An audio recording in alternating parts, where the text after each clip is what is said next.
So this is the TSA 230 disc cutter from Stihl. This battery operated disc cutter comes with a 9-inch blade.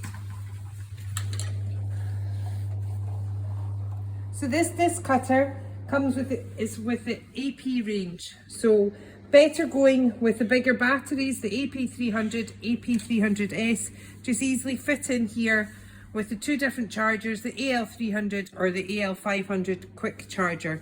You just slip the battery in, squeeze the buttons and off it goes.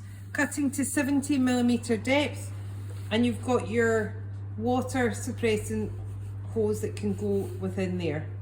An excellent tool for battery operated disc cutter for doing those quick and easy jobs around the sites. So this TS230 disc cutter is a great battery operated disc cutter for you using around your site. Just click on the button on the screen, takes you straight through to the Fraser C. Robb website where you can click to buy.